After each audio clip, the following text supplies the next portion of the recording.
இது வந்து phase நியூட்ரலில் connect பண்ணுறோம் நம்ம. சரியா, நியூட்ரலில் கனெக்ட் பண்ணியிருக்கோம். சரியா, ஓகே. நான் வந்து ஒரு ஏசியில் மீட்டர் வச்சுக்கிறேன். 600 வோல்ட்டு ஆன் பண்ணி வச்சாச்சு. சரியா, இப்போது முதல்ல வந்து நியூட்ரலில் நமக்கு சப்ளை இது நியூட்ரல் டு ஃபேஸ்க்கு சப்ளை வருதான்னு பார்ப்போம். ஸோ இந்த கிளிப்பில் வைக்கிறேன். 208 வோல்ட் வருது. சரியா, இந்த ரிலேயிலேருந்து அவுட்புட்டு எவ்வளோ வோல்டேஜ் வருது பாருங்கள். பின்னாடி பக்கம் பார்க்கணும், அதை இங்கேயே பார்த்துடணும். 15 வோல்ட் வருது. சரியா, 15 வோல்ட்டு ஏசி வருது. ஏசி வோல்ட் 15 இல்லை, ஓகே, 15 to 17 வோல்ட் வருது. ஏசி வோல்டேஜ் வருது, ஏன்னா இந்த ரிலே ஸ்டார்ட் ஆகுது. சரியா, ஓகே. அடுத்தது வந்து இந்த இடத்துல என்ன பண்ணியிருக்காங்க, சம்மோ ஏசி சுவிட்சு கொடுத்துருக்காங்க.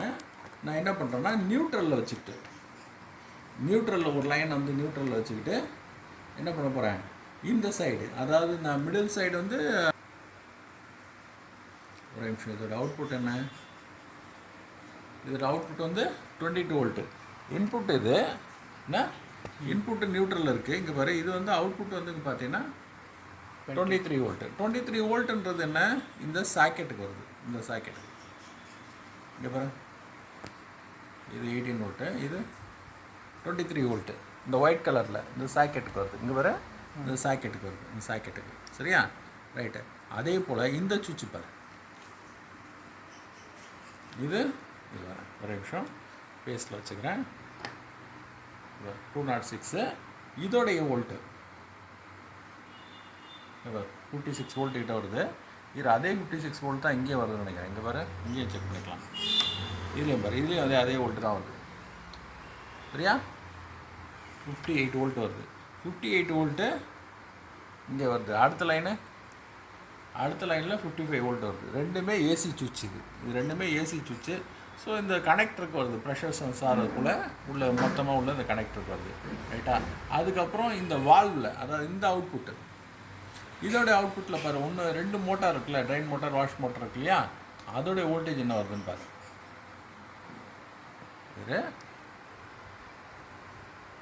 15 to 16. இது இல்லை, ஆக்சுவலாக வந்து நம்ம வந்து நியூட்ரல் வச்சும் பார்க்குறேன். நியூட்ரல் வச்சு செக் பண்ணேன். நியூட்ரல் வச்சு பாரு, 10 வோல்ட்டு. இங்கே இதே வோல்ட்டு, இதுவும் ஏசி வோல்டேஜ் தான். புரியுதா, ரைட். இது வந்து மோட்டருடைய செக்ஷனுக்கு வரக்கூடிய வோல்டேஜ், மோட்டருடைய செக்ஷனுக்கு வரக்கூடிய வோல்டேஜ். நியூட்ரல், இது வந்து நியூட்ரல் தானே,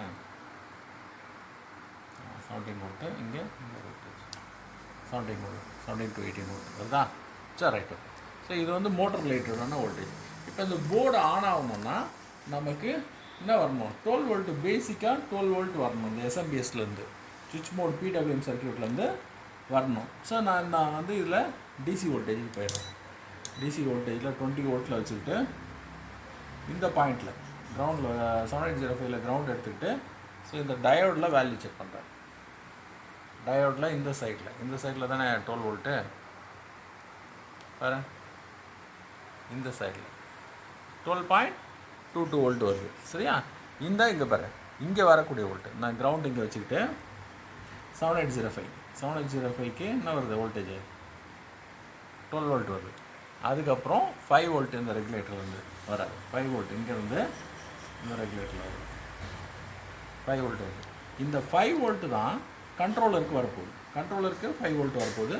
இது நம்ம மிடில் பின்னில், அது ஒரு கிரவுண்ட் இங்கேருந்து எடுத்துக்கிறேன். அந்த கிரவுண்டில் எடுத்துகிட்டு இல்லைனா இப்படியே கூட இந்த கெப்பாசிட்டியில் பார்க்கலாம்.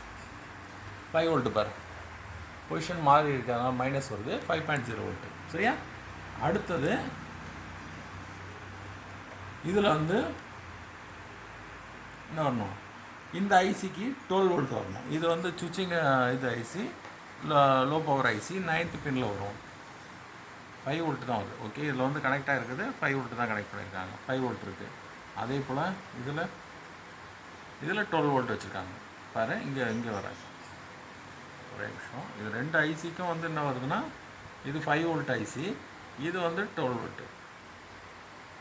இது வந்து கண்ட்ரோலுக்கு சப்போர்ட்டிங் ஐசி. இந்த கண்ட்ரோல் மைக்ரோ கண்ட்ரோல் இருக்குல்ல, இதுக்கான சப்போர்ட்டிங் ஐசி. ஏன்னா இது வந்து டிஸ்பிளே இது போல் இதுக்கு சிக்னல் போகிறதுக்காக யூஸ் பண்ணிகிட்ருக்காங்க இது.